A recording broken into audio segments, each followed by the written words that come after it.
kwamba tulimwomba Mungu angesikia. Unadhiki na maonyo, una mashaka pia, haifai kufa moyo, atasikia. Hakuna mwingine mwema wa kutuhurumia, atujua tu dhaifu, maombi yasikia. Je, unayo hata huwezi kuendelea,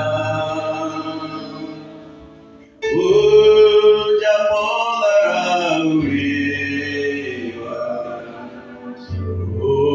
ujaporushwa pia,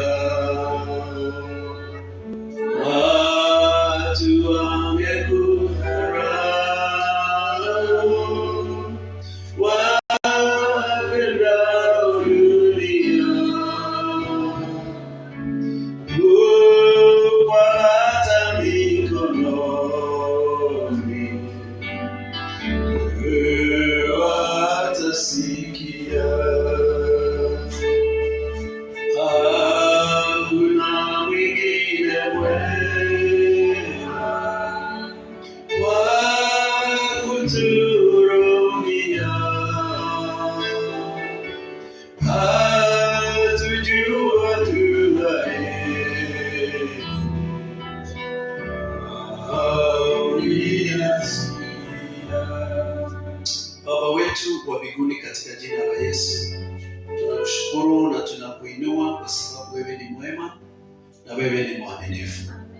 Tunapojiandaa kulipokea neno lako, tunaomba neema yako, tunaomba kibali chako, tunaomba utupe usikifu wa roho, tukalipokee neno lako Bwana. Na Mungu wetu wa baraka, unene na mioyo yetu, ututembelee Mfalme, uguse maisha yetu, ukalete mabadiliko katika maisha yetu, kwa sababu wewe ni mwaminifu. Kwa jina la Yesu tunaomba na tunashukuru. Amen. Amen. Bwana Yesu asifiwe. Amen. Amen. Happy New Year kwa wale hatujaonana katika mwaka mpya. Bwana awabariki, ni baraka kuonana na tunashukuru Bwana ya kwamba amewahifadhi na amewaleta katika nyumba yake. Ninaamini ya kwamba Bwana atatubariki kwa pamoja. Bwana asifiwe. Amen. Tuko katika mwanzo wa mwaka wa 2026 na tunamshukuru Bwana kwa sababu bado tunamwamini kwa sababu ya kutupa upenyo, kama tulivyosema ya kwamba mwaka huu ni mwaka wetu wa divine breakthrough, na tukawa na theme yetu inayosema 2026 my year of divine breakthrough, ama our year of divine breakthrough. Na mstari unaotuongoza ni katika Luke chapter 5 kuanzia verse 1 kuendelea mpaka 11 ama 12, lakini mstari wa 4 mpaka 6 ndio main, mahali ambapo Yesu aliingia katika mashua yake Petro. Baada ya kung'ang'ana usiku mzima hawakuwa wamepata chochote, na katika harakati hizo Yesu akawaambia wasongeze mashua zao na waweze kuteremsha nyavu kwa sababu ya kuvua samaki. Tukaona ya kwamba wakavua samaki wengi hata neti zao zikaanza kukatika na boti zao zikaanza kusink. Na Biblia inasema ya kwamba ni kwa sababu Yesu alizungumza na Petro na Petro akasikia na akaweza kulitii neno. Bwana asifiwe. Amen. So tukaona katika mwaka huu ili tuweze kupata divine breakthrough, itatubidi tusikie neno la Bwana na tulitii neno la Bwana. Na siku ya leo nataka kuleta neno la Bwana. Utakaposikia neno la Bwana na kutii neno la Bwana, Bwana na akupatie breakthrough katika jina la Yesu. Imani yetu ni ya kwamba hatutabakia pale tena. Mungu atatuinua, Mungu atatupeleka mahali ambapo tumetamani kuwa. Na kwa sababu tumeongea kuhusu mambo ya spiritual breakthrough na jinsi ya kupata upenyo wa roho, siku ya leo nataka kuzungumza habari ya financial breakthrough. Kwa sababu kama tutafaulu, basi tutahitaji pesa. Amen. Sio kwamba tunahitaji tu mambo ya rohoni. Ukweli ni ya kwamba kuna mambo ya kawaida ambayo tunayahitaji. Na katika mambo yale ambayo tunayahitaji, basi itatubidi tutafute pesa. Na tujue namna ya kupata pesa, tujue namna ya kutumia zile pesa, na jinsi ya kumanage zile pesa. Tujue namna ambayo tunaweza kuwekeza ile pesa ndio iweze kuongezeka, na vile ambavyo tunaweza kuweka hiyo pesa kwa biashara ama kuweka hiyo pesa kwa kazi ambayo inaweza kuleta faida zaidi. Maana pesa zingine ambazo Mungu anatupatia, atatupatia kama mbegu ili tusipande katika biashara ama tusipande katika activity yoyote ambayo ni economic activity ambayo inaweza kuleta production. Na ikileta increase, multiplication, tutakuwa tumepata breakthrough. Bwana Yesu asifiwe. Na kwa sababu time imesonga, nitazungumza in point 4. Bila kueleza sana, ninaamini ya kwamba tutaweza kuelewa. Nataka nisungumuze kuhusu kanuni 5 ambazo zinatusaidia kupata upenyo wa kifedha. 5 principles for financial breakthrough. Kanuni 5 zinazotusaidia kupata upenyo wa kifedha, ama ukipenda zinazotusaidia kufanikiwa kifedha. Amen. Principle number 1, I'm calling it the principle of diligence. Kanuni ya bidii na kazi, na kufanya kazi kwa bidii. Hatuwezi kuongea kuhusu pesa yenye hatuna. Kwa hiyo kwanza ni lazima tutafute hiyo pesa na tuitafute kwa bidii. Kwa hiyo hatuwezi kuongea kuhusu pesa ambayo hatuna. Na kwa hivyo ili tuweze kuzalisha ama ili tuweze kupata pesa, kuna vitu na kuna mambo ambayo tunafaa kufanya. I'm saying in order to attain financial breakthrough, we must engage ourselves in some economic activities. Ili tuweze kupata pesa, pesa haiwezi kuokotwa chini. Amen. Unagundua ya kwamba tunaishi katika kipindi kigumu kifedha. Na kwa hiyo hata matarajio ya kupewa pesa na mtu imeenda chini. Kwa sababu yule mtu ambaye labda alikuwa anamsaidia, pia na yeye sasa ako katika hali ya kuwa na mambo mengi. Hata walio na pesa sasa hivi wanalia pia. Kwa sababu mambo ni mengi, mahitaji ni mengi. Amen. Lakini hatujakosa neno katika Biblia la kutusaidia tunafaa kufanya nini na kuishi namna gani wakati hali ni ngumu na wakati ambapo mapato sio mengi, mahitaji ni mengi. Kwa hivyo kuna mambo kama mangapi? Manne, ama kuna njia 4 za msingi zinaweza kutusaidia kupata fedha, ama zinaweza kutusaidia kuweza kutengeneza pesa. Na jambo la kwanza ni kupeana huduma, providing services. Bwana Yesu asifiwe. Kwa hiyo kama unaamini Mungu akupatie upenyo wa kifedha mwaka huu, you must look for something to do. Lazima utafute kitu cha kufanya. Huwezi keti na kuomba na kuamini pesa itakupata mahali pale. Huenda ikawa haitakuja. Mimi ni mtu anayeamini miujiza, na mimi ninaamini ninaamini hata ile tunaita miracle money, ya kwamba mtu anaweza kukutumia pesa akubariki, but that cannot happen every day. Na kwa sababu mahitaji ni ya kila siku, lazima tutafute kitu cha kufanya. Kwa hivyo you can provide service. Mtu anahitaji service yako. Let me tell you, hata kuvulia mtu nguo akulipe ni kazi.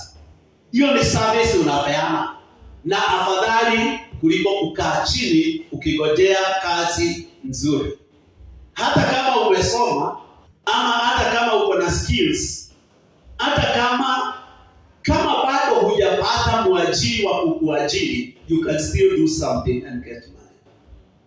Bwana Yesu asifiwe sana. So you can provide services. Unaweza kutumia ujuzi wako, unaweza kutumia talents. Kuna watu wanapata pesa sana siku hizi katika mitandao, na si kwamba wameajiriwa na mtu, wanatumia talents zao. Mtu anaimba wimbo ama mtu anafanya vitu fani na bado analipwa pesa. So unaweza kutumia talents, unaweza kutumia skills zako. Ama unaweza kuajiriwa kazi ile tunasema formal employment, kama vile our brother here anasema amekuwa mwalimu. It has been a way of getting money. Bwana Yesu asifiwe sana. You can also do business. Unaweza kufanya biashara, na biashara unaweza kufanya kubwa na unaweza kufanya biashara ndogo. Bwana Yesu asifiwe sana. Kama hautaajiriwa na mtu, unaweza kufanya biashara. Kama hautakuwa ni mtu wa kwenda kupeana service unalipwa, basi unaweza kufanya biashara.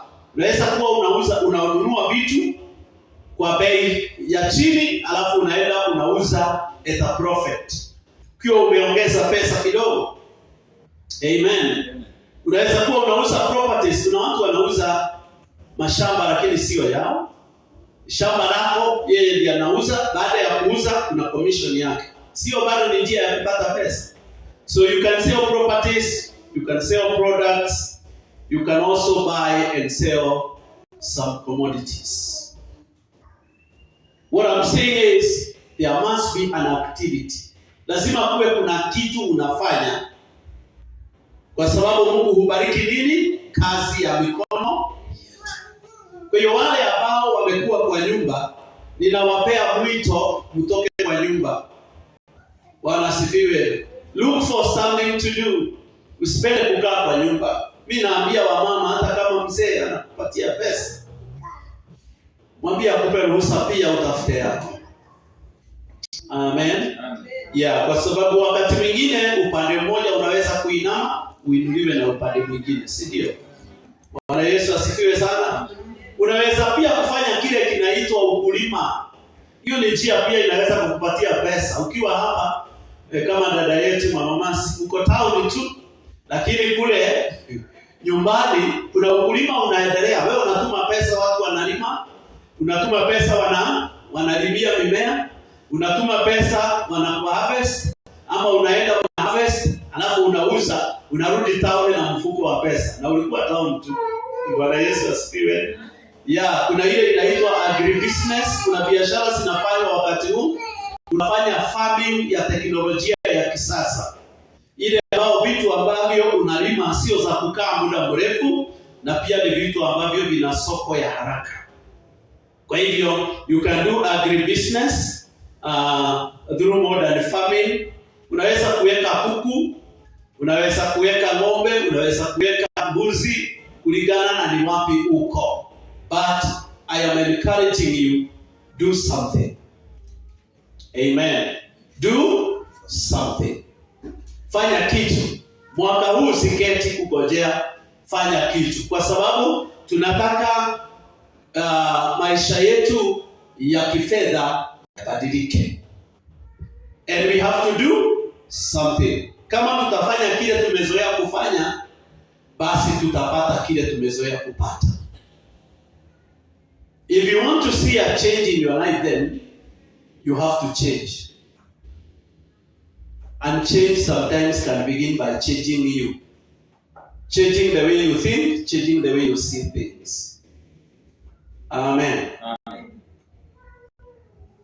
So, katika jambo lolote ambalo unachagua kufanya, iwe ni biashara, iwe ni kuajiriwa, iwe ni ukulima, iwe ni hiyo tunasema online jobs, ama ni content creation, kama wale wanafanya content creation, lazima uonyeshe bidii katika hiyo kazi. Unasikia kila wakati nikisema kama uko na duka, basi zoea kufungua mapema.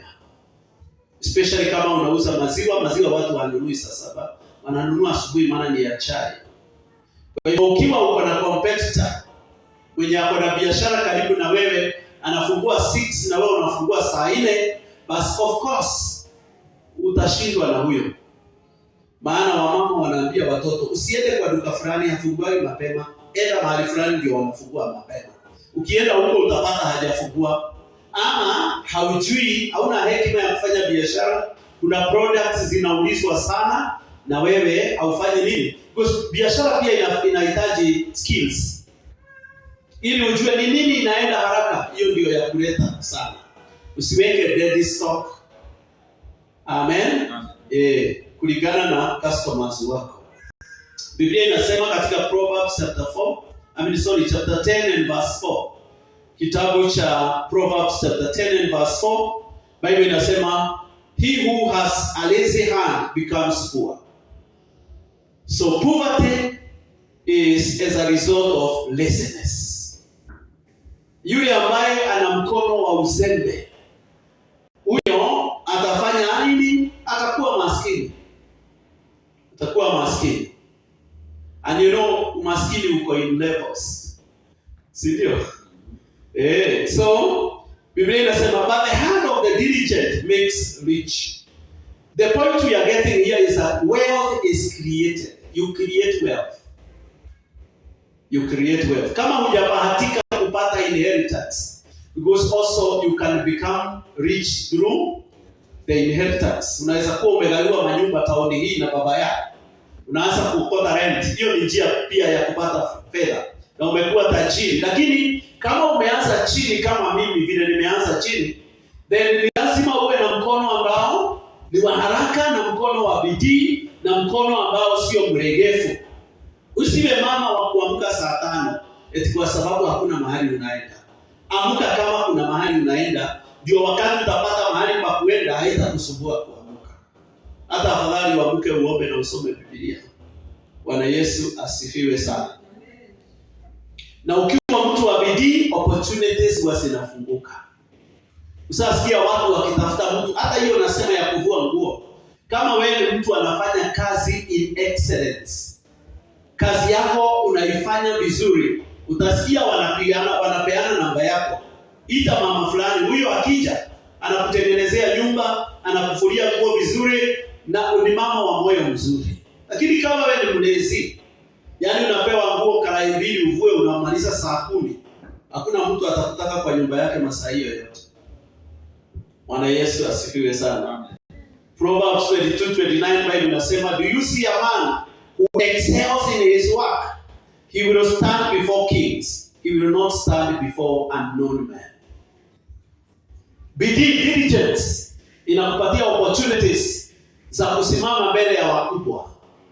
Kwa sababu gani? Wewe ni mtu ambaye ile kazi unafanya inaonekana. Lakini mtu mzembe hutafuta visababu kwa nini hangeweza. Usasikia watu hata wakikwambia kwa nini wanachelewa church. Unasikia tu ni kutafutilia tu lazy reasons. Kwa sababu gani? Kwa sababu ukitafuta sababu ya kutofanya kitu utapata 100 na.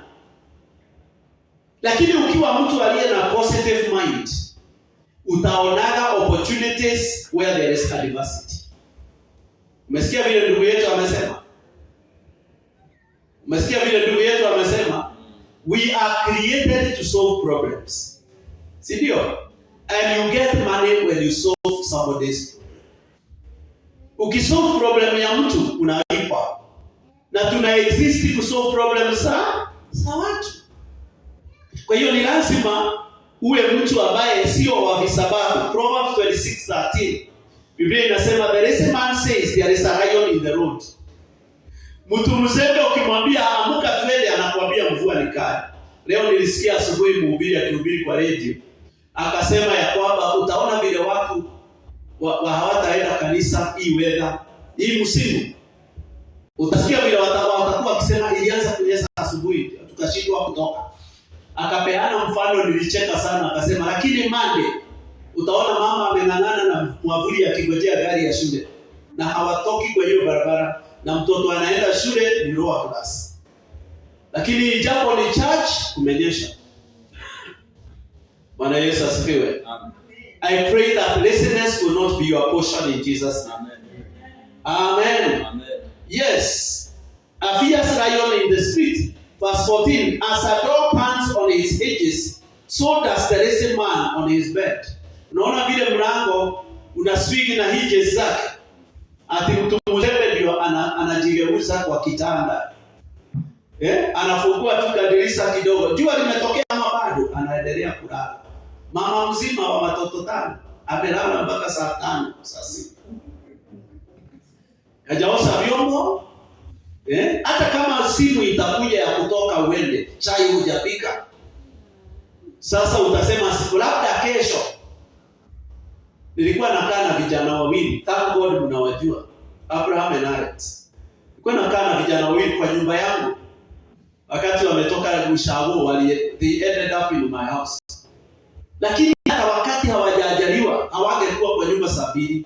Nilikuwa nawauliza wanaenda wapi? Wanaamuka, wanaoga, wanakunywa chai, wanatokea town, wanasema tunaenda kushakanya job. Na hawajui wanaenda kutafuta job wapi. Look at where they are today. Bwana Yesu asifiwe. Angalia wako wapi saa hii? Wao ni waajiri wa watu saa hii. Bwana Yesu asifiwe sana. Usigalae kwa kitanda kama vile mlango unaswing na hinges badei kwa sababu ya laziness. Amen. Sikiliza hii ni stua. The lazy man buries his hand in the bowl, it wears him to bring back to his mouth. Yaani mtu mzembe anaingiza mkono kwa bakuli. Ameshika tu chakula. Lakini hiyo laziness hawezi kuinua mkono alete kwa mdomo.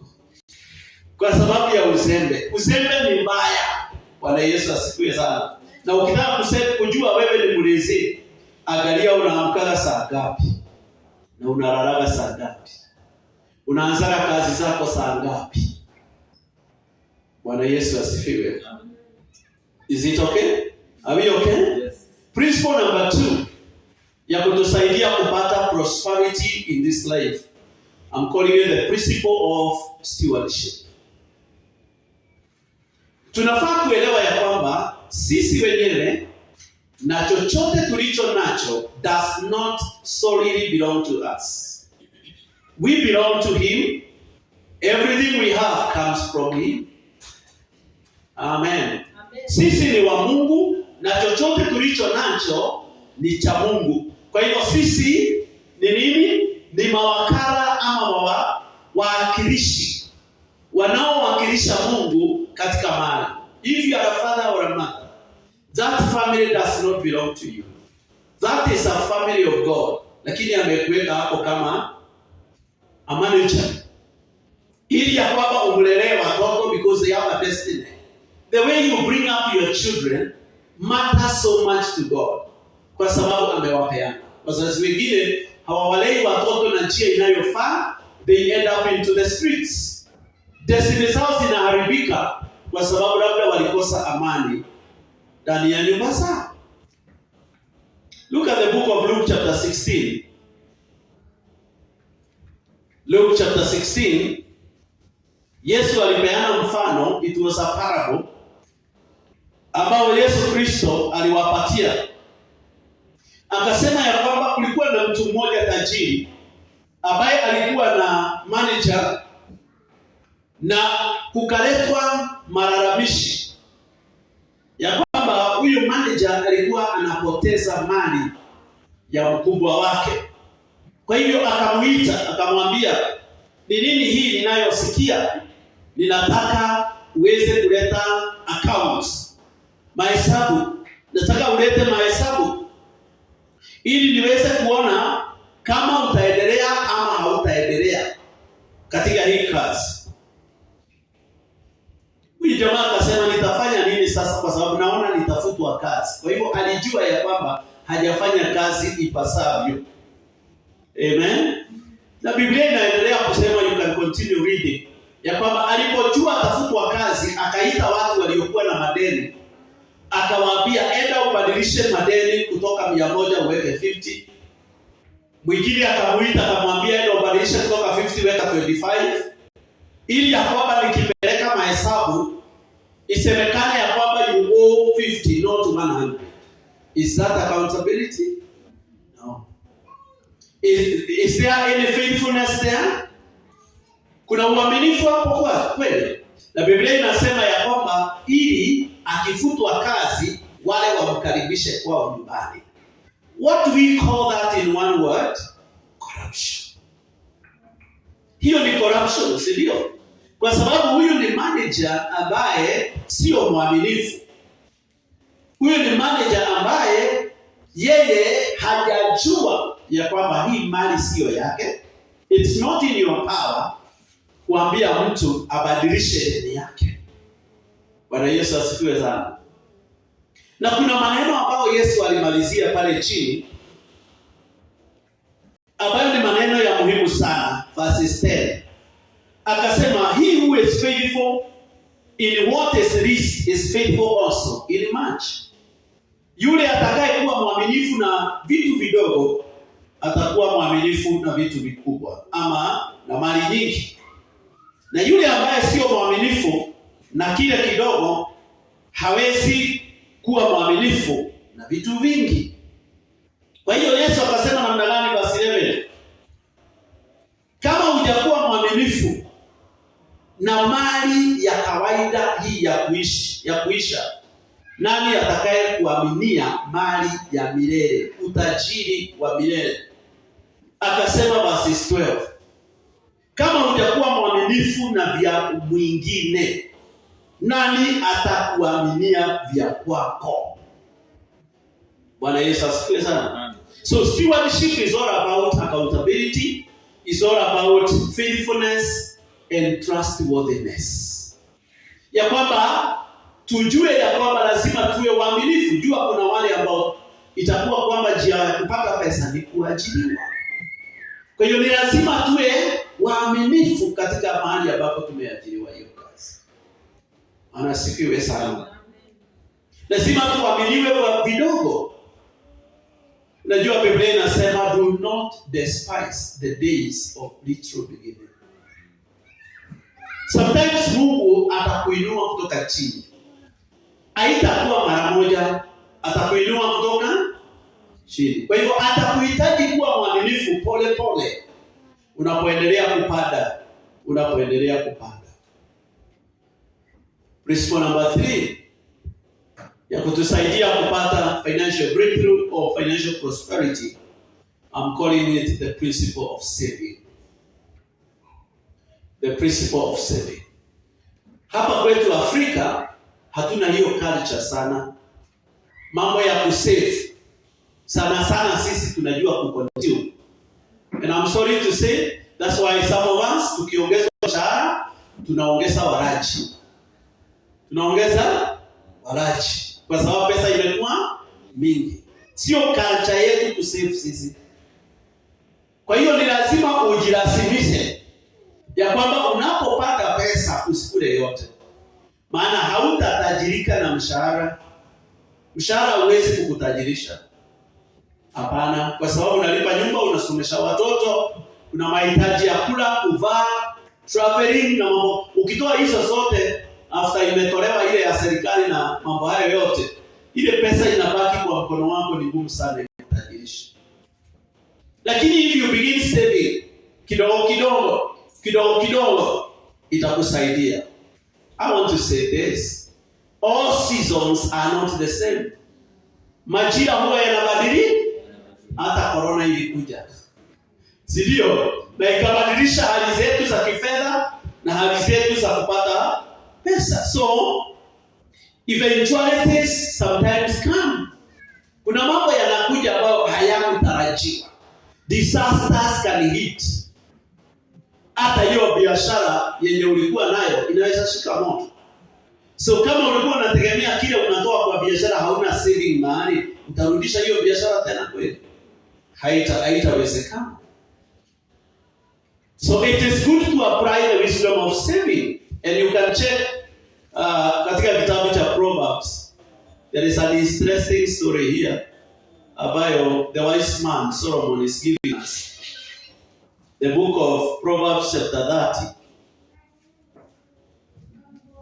30 and verses 25. 30 and verses 25. Biblia inasema, the ants are a people not strong, yet they prepare their food in summer. The rock buggers are a feeble folk, yet they make their homes in the crags.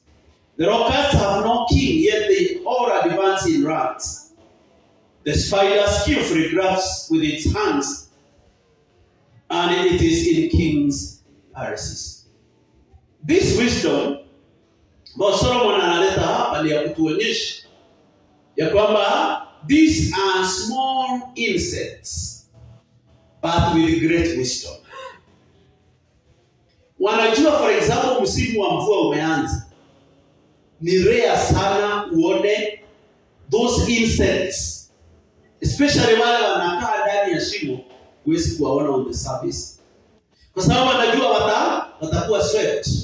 Lakini wakati ambapo ni wajua, huwa wanaweka chakula yao akiba, ili ya kwamba hata mvua ikinyesha miezi 3 mfululizo hawatakufa. We need to apply this wisdom of saving. Amen. Na ili uweze, sikiliza hii, this is very important. Also, it's not our culture, but we can try to practice. We don't work with budgets. Sidio? Sisi atufanyai kazi na budget. For example, mtu akinibariki kama mwalimu hapa aseme, pastor, wacha nikubariki na 1,000. Sijui nitafanya nini nayo, kwa sababu sikuwa na ile budget. So nitaweka kwa mfuko, tukitoka kwa ibada nikutane na mtu wa mandazi, kwanza nikule mandazi 2. Yenye sikupangia kula na chakula iko huko. Sidio? Nikutane na mtu mwingine anauza kitu, nimwambie lete, niko na pesa. Lakini kama ningekuwa na budget, hata kama nika budget kadogo, hiyo 1,000 singenisaidia. So ili uweze kufanya saving, lazima ulearn how to do your budget. Na budget yako unapoifanya ni budget ya ni nini huwa unatumia kwa mwezi. Na ukifanya budget, unaanza na zile vitu ambavyo ni vya muhimu, basic needs. Amen. Hallelujah. Hiyo tunasema food, shelter, clothing, vitu kama hizo. Alafu unaanza kwenda education ya watoto. Ama namna gani? Kwa sababu haufai kwenda kununua TV ya 40,000 na mtoto wako nyumbani amefukuzwa school fees. That is not wisdom. That is, if it is wisdom, it is lack of wisdom. Bwana Yesu asifiwe sana. Lazima katika budget yako ujiulize, how much will I save? How much will I invest? Amen. Na unajaribu kuavoid kutumia pesa na njia ambayo haifai. I came to realize ya kwamba sio kwamba watu hawapati pesa. Niwasaidie leo, umareji. Niwasaidie leo. Hebu enda ufanye hivi nyumbani leo, ukienda nyumbani.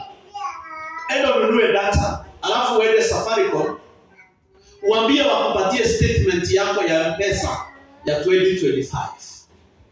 Transactions. Utastuka sana wakikuonyesha the total transaction yenye umefanya kwa mwaka moja is over 600,000. Ama wengine imeenda karibu hata 100,000. Ile pesa umetuma, ile pesa umenunua credit, ile pesa umepokea, pesa yote imepita kwa simu yako. Utastuka. Sasa hapo ndio utaacha kusema ya kwamba wewe ni maskini. Utajua wewe sio nini?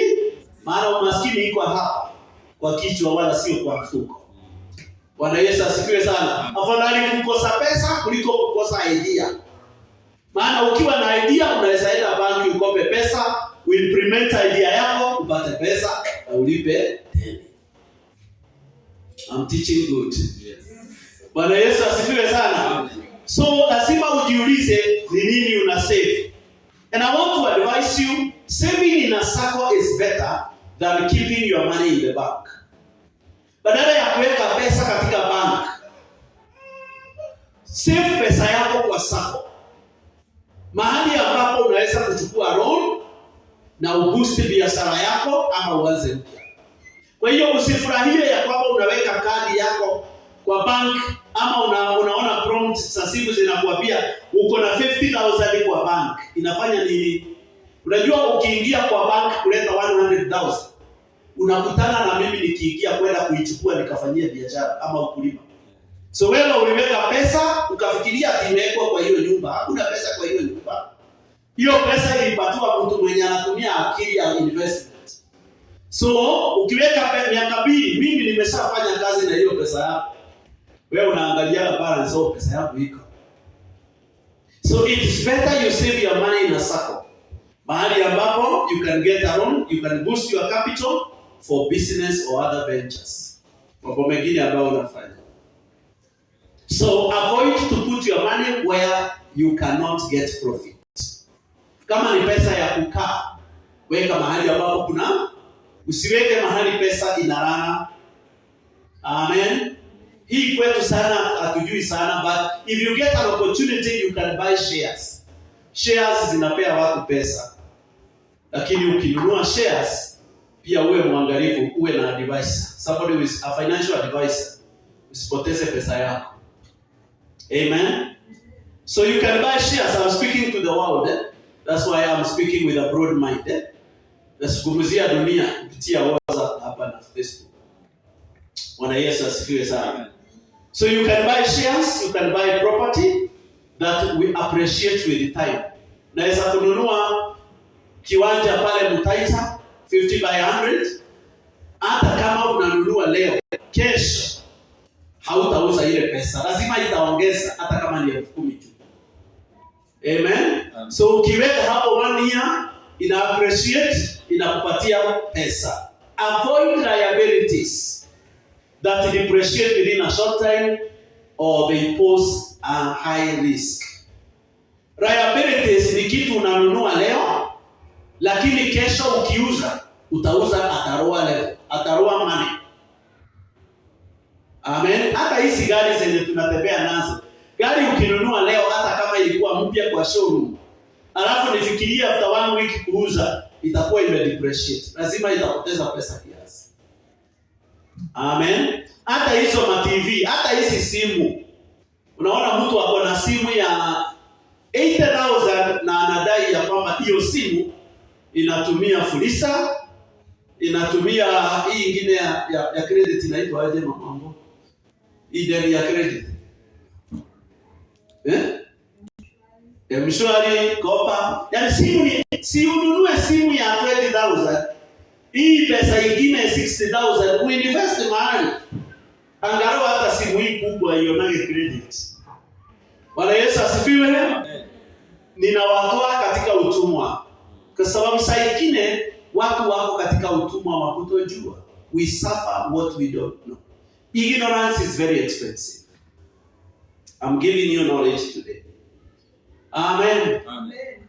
Are we okay? Yes. Principle number 4. I'm calling it the principle of sowing and reaping. Hii ni ile principle tunasema ni ya kupanda na kuvuna. Amen. Na it cuts across. Nimeshakwambia ya kwamba if you invest your money, then you will get your money. Ni kama umepanda, imezaa, alafu unafanya nini? Unapata. And this principle was established by God in Genesis chapter 8 verse 22. Biblia inasema as long as the earth remains, seed time and harvest, summer and winter shall never cease. It is a principle, and I'm calling it a principle of increase and multiplication. Once you put your seed kwa ground, your seed lazima ita multiply. Bwana Yesu asifiwe sana. And also the Bible tells us that our giving to the work of the Lord is also like planting a seed in the kingdom of God. So unapopata hata pesa yako, don't spend your money with all those things nimekuambia, forgetting that God is also expecting that you bless his work. Amen. Lazima pia ujue ya kwamba Mungu anakutarajia ya kwamba ubariki kazi yake. Na njia moja ya kubariki kazi ya Bwana ni kutoa fungu la 10 na kutoa sadaka. It is also a principle of tithing, a principle of giving and receiving. Bwana Yesu asifiwe. Katika Agano la Kale, Mungu alikuwa amewaagiza wana wa Israeli ya kwamba wanapopata mapato ya mashamba yao na kutoka kwa mifugo yao, watatoa fungu la 10 kutoka kwa hiyo mifugo na kutoka kwa ukulima wao. Amen. Biblia inaonyesha ya kwamba kuhani alikuwa anaenda nyumbani, hakungojea kuletewa. Anakuambia fungulia kondoo. Kondoo wakienda ameweka kijiti hivi. Wakipita 1 2 3 4 5 ikifika 9 10 unaweka kando. Unaendelea kuhesabu. Anaenda kwa kuku, anaenda kwa ng'ombe, because they were in the season and times of the Lord. Ile ilikuwa sheria. Our giving now is not governed by the law.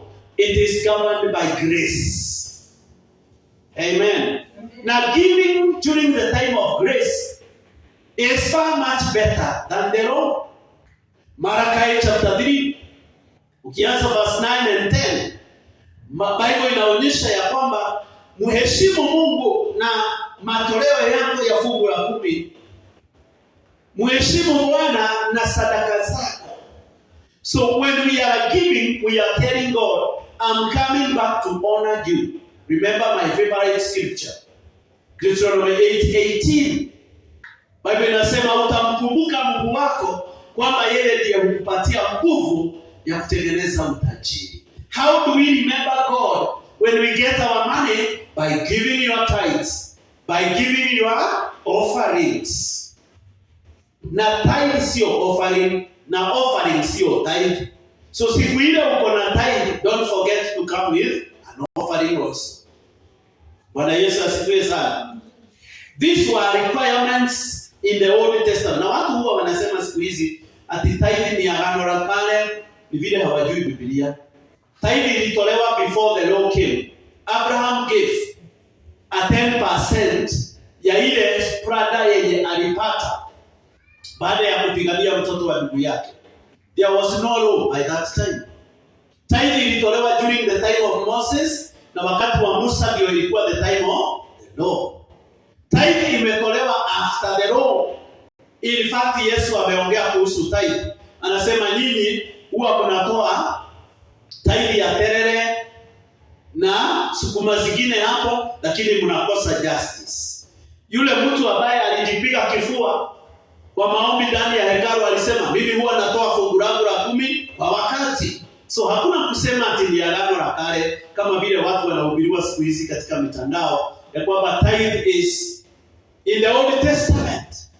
No, even in the New Testament we are supposed to offer that tithe. Only that we don't do that under the law. Tunafanya hivyo under the grace.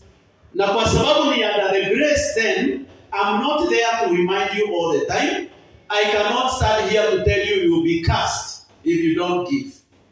You cannot be cursed because you are in the New Testament. God can never curse you. But you will lock your financial doors if you don't give. Amen? Bible inasema leteni zaka zote. Na Mungu ni mkali. Kusoma Leviticus 27 verse 30 mpaka 32, anasema kama mtu ataredeem hiyo tithe. Kwa mfano alifaa kutoa 1000 atoe 500. Anasema utaongeza 5% of the total money. Amen. Bwana Yesu asifiwe. Amen. Najua injili ya pesa haina amen. Lakini ni sawa tu. Hii ndio injili itaweza kutukomboa. Ama aje watu wa Mungu. Hakuna injili nyingine itatutoa kwa umaskini. Ni hii injili. John 3:16. For God so loved the world that he gave. The God you believe in is a giver. And he believes in giving the best. He gave us the best, Jesus Christ. Bwana Yesu asifiwe. Praise the Lord, all the tithers. And I want to thank God for those who tithe faithfully. There are people who here who tithe faithfully. Wanatoa fungu la 10 kwa uaminifu. Wawe hapa wasiwe hapa, wanajua namba. So they tithe faithfully. May the Lord bless you and increase you in Jesus' name. Wacha milango yako ifunguke katika jina la Yesu. Hallelujah. Amen. Na hata wachungaji wanatoa fungu. Kuna pastors wanasema mimi kazi yangu ni kupokea. Hapana. Hata wewe ukiwa mchungaji lazima utoe fungu. Numbers chapter 18 verse 26. Mungu aliyosema ya kwamba Marawi mpokee fungu la 10 kutoka kwa washirika, alafu na nyinyi mtoe fungu la 10 kutoka kwa fungu la 10 mpelekee nani? Aaron kuhani mkuu. Kwa hivyo even pastors give tithe. I give my tithes to my bishop. I have a father. I'm not a bastard in the kingdom. Niko na baba. Hallelujah. Niko na baba wa kiroho mwenye anaweza kunipigia simu aniambia unaendelea vizuri kijana yangu, ama aniambia ya kwamba auendelee vizuri, jirekebishe. Amen. I am a man under authority. Siwezi kukaa tu bila kuwa na mtu ambaye ana mamlaka juu yangu. And I give my tithes to him as my father. Yeye aliniombea wokovu, akanibatiza, akaniunganisha harusi, alafu akanioordain kama pastor. He's my father. As long as he is alive, I will still continue to be faithful to tithe to him. Bwana Yesu asifiwe. Tithe ilikuwa inatolewa kwa makuhani. In the New Testament, kuhani ni Kristo. Ndiye anaitwa chief. Sasa hatuna Aaron, Kristo ndiye chief. So when we are giving, we are not giving to the pastor. We are bringing it to the priest, the high priest ambaye ni Kristo Yesu. So unapotoa unasema my priest is alive. Si ndio? Kuhani wangu yuko hajakufa, yuko hai, anaendelea kunifanyia maombi na maombezi, kwa hiyo natoa kafara kwake. Lakini pia Biblia inasema ukitoa fungu la 10, Mungu atafungua malango ya mbinguni, akubwagie baraka ambazo utakuwa na nafasi ya kutosha. So if you want a breakthrough, because that is a breakthrough. Kama unataka financial breakthrough, be faithful in giving your tithes. Bwana Yesu asifiwe sana. Na tena anasema atakemea waraji, waharibifu, wale ambao wanakuja kuharibu mimea yetu, biashara zetu. Anasema I will rebuke the devourer. Wale watu hawatoi tithe, kazi yako ni kwao ni kuomba na kupigana na madevourers. So kila wakati wanasema rabu shaka, I rebuke you, I bind you. Lakini Mungu anasema I will rebuke it on your behalf. So badala ya kufanya mambo ya binding and loosing, you just give your tithe, God will do it for you. Bwana Yesu asifiwe sana. Hayo magonjwa ya usiku ya kukula pesa zako ovyo ovyo, my eventualities zenye zinakugonga bila wewe kupanga, ulikuwa umepangia kapesa kakufanya kitu, kamechotwa na kitu kibaya. Bwana Yesu asifiwe sana. Hallelujah. Amen. So ni lazima tuwe waaminifu katika utoaji wetu wa fungu la 10 kama tunataka breakthrough. Amen. Amen. Pia ni vyema tuweze kutoa sadaka za Jumapili. Every Sunday when you come, unakuja. Hiyo haijaadua kiwango. So hiyo mtu anatoa willingly kulingana na moyo wake na according to how God has blessed you. Hii sadaka ya kila siku Bible haijasema kiwango. Wewe ndiye utadetermine kiwango kulingana na vile Mungu amefanya nini, kulingana na vile Mungu amekubariki. Bwana Yesu asifiwe sana. Amen. Hallelujah. Amen. Na tunapomletea Bwana, Bible inasema tutoe kwa furaha. Amen. Amen. We give cheerfully, kwa furaha, sio kwa huzuni. Unajua ukilia pesa nayo huwa inalia. Unajua pesa huwa inalia. Dada yangu, hebu jaribu kutoa 1000 kwa hiyo kibeti yako ukuje nayo hapa. Usikie vile itapiga duru hiyo pesa. 1000 unaleta hapa, inapiga duru na tafadhali usiniache huko. Usiniache huko. Unajua naweza kulipa maji yako yenye haijalipa, usiniache. Unajua ninaweza kukununulia chakula ya jioni, usiniache. Lakini 150 asilia hazina sauti. Nasema is okay. Amen. Pesa zina sauti. Na pesa inaweza kuambia usiniache, usinitoe. Bwana asifiwe. Amen. Lazima tusikubali kutawaliwa na fedha. Tusitawale pesa. Amen. Imagine Bible inasema we cannot serve God and money. Hatuwezi kumtumikia Bwana na pesa. Kuna watu ninawapenda sana in closing. second or first Corinthians chapter 8. Hawa watu wanaitwa Macedonian churches. Macedonian churches. NIV Bible says walikuwa na umaskini unaopiga duru. Yelling poverty. Lakini waliposikia Jerusalem kuna contribution inafanywa because of the Jewish churches. Wakati ambapo the apostles walikuwa wanafanya extension of the gospel na wanafanya collection of money. Look at this. Hao watu wakiwa na umaskini huo, Biblia inasema ya kwamba walitoa zaidi ya vile walitarajiwa kutoa, kwa sababu one, they had given themselves to Christ and also to the apostles. Giving will depend on how much you have given yourself to Him. It's not about your pocket, it's about your heart. If you are fully given to the Lord, hakuna kitu kigumu kumpatia. Lakini kama bado hujajipeana, itakuwa na shida. Listen to this. Paul is complaining in the same scriptures kwa sababu ya the Corinthian church. Kanisa la Wakorintho lina pesa, lina matajiri. Korintho iko katika ina seaport. Environment ni ya biashara, lakini hawatoi pesa. Kitu wanafanya ni kuchapa dini. Shaka patarabusata. Mwingine anasema, Bwana anasema hivi. Lakini chapo ni matoleo walikuwa, na unaona akicomplain, walianza kutoa halafu akawacha. Anawaencourage, anawaambia, I want this grace also to come to you that came to the church of Macedonia. So giving is motivated by grace. The grace of giving inaitwa neema ya kutoa. So kitu unafaa kuomba ni kwamba Mungu nipe neema ya kuweza kutoa. Neema pia inaleta ufunuo na kusaidia kuelewa. Anasema ya kwamba ninataka, alafu anamwambia, it's not that I want it on my side. Your giving is going to your account. Kwa sababu everything is recorded in heaven. Na hayo makanisa yenye walikuwa wanamsaidia ndio anawaambia Philippians 4:19, and my God shall supply all your needs according to his glorious riches in heavenly realms by Christ Jesus. Sio mtumini, no. Ni wale watu ambao ni watoaji.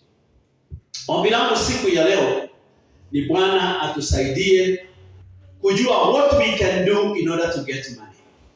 Hallelujah. Which activity are you going to engage yourself ili uweze kupata pesa? My prayer is that God will help you to be a good manager. Whatever you get, you know how to manage. My prayer is that you'll be able to know how to honor God by your giving, so that it shall be well with you. I want us to stand now before the Lord, ili tumshukuru Bwana kwa sababu ya kunena nasi siku hii ya leo. Ombi letu, matumaini yetu ni ya kwamba mwaka huu Bwana atatusaidia na neema yake itatusaidia kuwa waaminifu. Kama Mungu amekujalia kuna kazi unafanya, kuna kitu unafanya, tafadhali kuwa na hekima ya kujua ni gani ya kukula na ni gani ya kuinvest.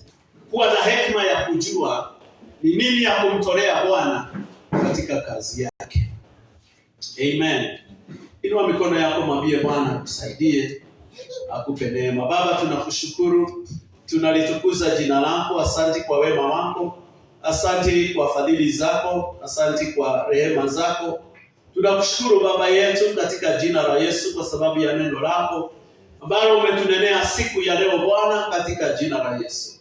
Tunaomba utusaidie kuwa waaminifu Bwana, na kuwa watu walio na bidii katika kufanya kazi na mikono yetu. Biblia inasema ya kwamba uliuliza Musa uko na nini katika mkono. Nasi tunataka kufanya biashara mwaka huu, hatutaki kuketi. Baba, tunataka kufanya activities ambazo zitatupatia fedha. Kwa hiyo tunaomba favor yako katika jina la Yesu. Wale wa kuajiriwa Bwana, provide opportunities for their employment katika jina la Yesu. Wale ambao Bwana ni wa biashara, naomba ya kwamba ukaprovide opportunities ili ya kwamba wakaanze biashara. Wale ambao Bwana watafanya kazi ya online, na waombea favor katika jina la Yesu. Baba, tumekemea roho ya umaskini katika jina la Yesu. Umaskini wa kiakili, kutokuwa na akili broad ya kufikiria what we can do in the name of Jesus. Tumekataa any spiritual limitation, any mental limitation. Baba, katika jina la Yesu Kristo. Baba, tunaomba as we begin to do something this year, give us favor, oh Lord, in the name of Jesus Christ. Tunakushukuru Bwana, tunakuinua kwa sababu wewe ni mwema. Naombea wapendwa hawa na wakabidhi mikononi mwako. Rehema zako na neema yako iwe nyingi katika maisha yao. I declare divine breakthrough in this year in their lives in the name of our Lord. Give them financial breakthrough. My God, I pray in the name of Jesus Christ. Ili ya kwamba Bwana umaskini isiwe sehemu yetu. You delight in our prosperity. Therefore, Lord, we pray that you may activate your blessing of prosperity in our lives. We worship you and we praise you in Jesus' mighty name. Amen. Tupigie Bwana makofi ya shangwe. Asante. Asante Bwana akubariki. Tuna meza ya Bwana siku ya leo. Kama tulivyosema ya kwamba mwanzo wa mwezi tunakuwa na meza ya Bwana. Kwa sababu nimeongea mambo mengi kuhusu meza ya Bwana, kwa hivyo leo sitaongea because of time. But we understand ya kwamba as believers kuna sacrament mbili za muhimu sana katika imani yetu. Na moja inaitwa the sacrament of baptism. Ubatizo baada ya kuamini is a sacrament ambao ni ya muhimu sana. Amen. Wangapi wasasikia hiyo neno sacrament hata kwa dini? Si unajua kuna wale wanasema zingine ni 7, but the biblical ones are 2. Amen. Because marriage is not a sacrament. Kuna watu wanasema hata marriage is sacrament. It's not. But biblically the sacraments are 2. Very important. Baptism na Holy Communion. Hii inaitwa Holy Communion kwa sababu ni ushirika mtakatifu. Na Biblia inaonyesha tunapokula meza ya Bwana na kushiriki kikombe hicho, ambazo ni kielelezo cha mwili wa Kristo na damu ya Yesu Kristo, tunashiriki pamoja naye katika kufa kwake, katika kufufuka kwake, na tunashirikiana sisi mmoja na mwingine. Qualification ya kushiriki ni kuwa umeokoka na unamjua Kristo kuwa Bwana na Mwokozi wa maisha yako, kwa sababu huwezi kuingia ushirika ambao haujakuwa memba, na njia ya kuwa memba wa ufalme wa Kristo ni wokovu. Hiyo ndio tikiti. Bwana Yesu asifiwe. Paulo pia naye akasema alipata ufunuo, kwa sababu hakuwa wakati Yesu aliserve the Holy Communion. Paul came later as an apostle, na akasema alipata ufunuo siku hiyo Yesu Kristo alisulubiwa, ya kwamba alichukua mkate akaumega, akawapatia wanafunzi, akawaambia kuleni hii kwa sababu ndio mwili wangu uliotibuliwa kwa ajili yenu. Alafu baadaye akachukua kikombe akawapatia, akawaambia kunyweni hii kwa sababu ndio damu ya agano jipya iliyomwagwa kwa ajili yenu. Damu inaondoa dhambi. Damu inaleta upatanisho wa mtu na Mungu. Bwana Yesu asifiwe sana. Damu inafanya agano za Mungu ambazo ameahidi watu wake siwe activated in our lives. One of the promises of God is that He will heal us. Kwa hiyo tunaposhiriki hapa, amini ya kwamba hata magonjwa yaliyo ndani ya mwili yataondoka katika jina la Yesu. Amini ya kwamba Mungu atakupatia baraka za afya. And also long life. Kwa sababu Yesu alikufa ndio tuishi. Kwa hivyo uamini ya kwamba my life will never be cut short. I will enjoy my full span of life. Hakuna kugonjewa na ajali ati maisha yako ichukuliwe. Hapana. Hakuna kukufa kwa sababu ya hatari za kishetani. Unaishi kwa sababu Yesu alikufa ndio tuishi. It also speaks about our spiritual strength. Ya kwamba tunaposhiriki, mwili ni strong sana, si ndio? Si mwili ni strong sana. Kwa hivyo kwa sababu all the parts of the body are functioning, that's why you can be able to serve. So it is talking about our inner strength ya kumtumikia Bwana. Bwana Yesu asifiwe. And finally it speaks about our unity in the Lord. We are divided. That's why Paul anasema ya kwamba tujihoji tunapokuja kula. Kama kuna mtu amsikizani, sio uondoke uende, enda kwa huyo dada, enda kwa huyo ndugu, mwambie nisamehe. Kwa sababu hata wewe ulisamehewa. Bwana Yesu asifiwe. Nikupe dakika moja ujiandae kwa sababu ya kuja kupokea mkate na kikombe katika jina la Yesu.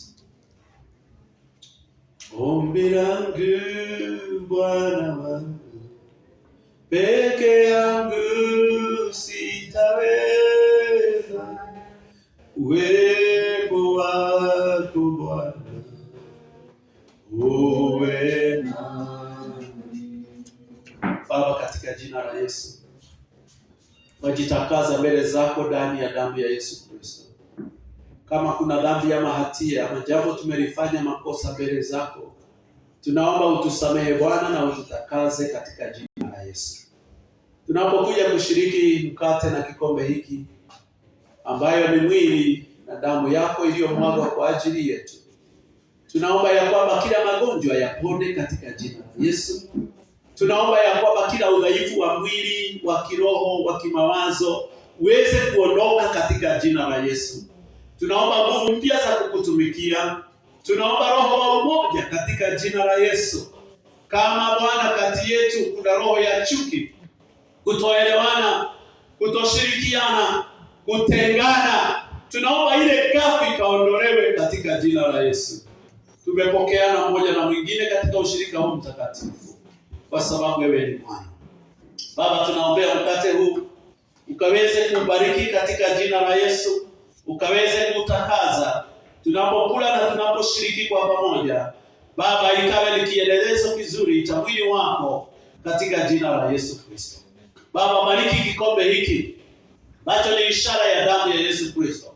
Tunaposhiriki pamoja Bwana, tunaomba ya kwamba yale yote ambayo ulikubalia na ukaweza kukusudia yakafanyike kwa kifo na kufufuka kwako, ikakuwa activated katika maisha yetu siku ya leo. Kwa jina la Yesu Kristo tunaomba na tumeshukuru. Amen. Tutachukua mkate na uchukue kikombe, alafu tutangojeana. Biblia inasema ya kwamba tugojeane. Paulo anapozungumza mambo haya, anazungumza kuhusu nidhamu ya kanisa. Wakorintho nimewaambia walikuwa na mambo mengi pia, walikuwa wanakimbia kukula mbele, wengine wanakuwa njaa, wengine wanakuwa wameshiba sana. Lakini akasema tugojeane ili ya kwamba tuweze kusema ya kwamba we can be patient with one another. Si ndio wapendwa? Tunaweza kuvumiliana ama sivyo? Tunaweza kuvumiliana. Mimi nikiwa mgumu kwako unanivumilia, unaniombea na utafurahia Bwana nikibadilika, si ndio? Wewe ninakuvumilia, ninakungojea mpaka inafika mahali tunasikizana, tunatembea pamoja. Tunatangaza siku ya leo pia kwa taifa letu ya kwamba Kenya is one. And we shall not be divided in Jesus' name. Watu wa Kenya ni watu wa moja. Kenya ni mama yetu. Kwa hivyo sisi ni watoto wa mama moja anaitwa Kenya.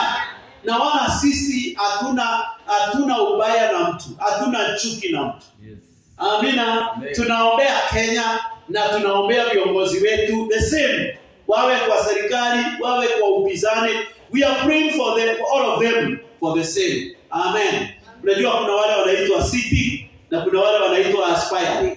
Na wote ni viongozi. Si ndivyo watu wa Mungu? Amen. It is God who gives favor.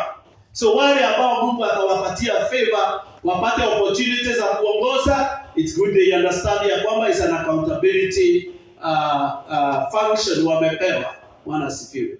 So tunatangaza kwa jina la Yesu, Kenya ni moja. Na tunasema by the favor of God, watoto wetu hawatakufa tena. Amen. Vijana wetu hawatakufa tena. Damu haitamwagika tena. Mambo ya kurepu watoto inafika mwisho kwa taifa letu. Kuwa watoto wadogo inafika mwisho. katika jina la Yesu. Tunatangaza amani Kenya, umoja Kenya, ushirikiano Kenya katika jina la Yesu. Tukule mkate pamoja katika jina la Yesu.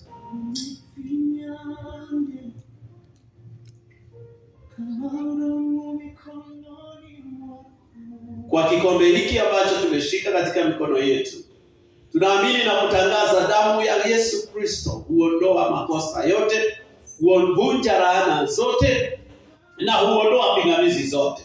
Kupitia nguvu za damu ya Yesu Kristo tunatangaza we have escaped from every snare katika jina la Yesu. We declare breakthrough. Breakthrough in our spiritual life, breakthrough in our financial life, breakthrough in our families, breakthrough in our businesses. This year we declare breakthrough in the name of Jesus Christ. Tunaposhiriki kikombe hicho, tunatangaza ya kwamba damu hii ina uwezo, ina nguvu. Natangaza uponyaji wa kimawazo, wa kimwili na wa kiroho katika jina la Yesu. Tukunywe kikombe pamoja.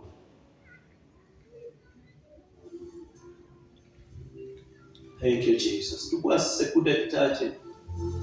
Mshukuru Yesu Kristo kwa kazi ya msalaba na kwa upendo mkuu aliotupenda nao na jinsi alivyotuleta katika nuru kutoka katika giza. Tukushukuru Bwana.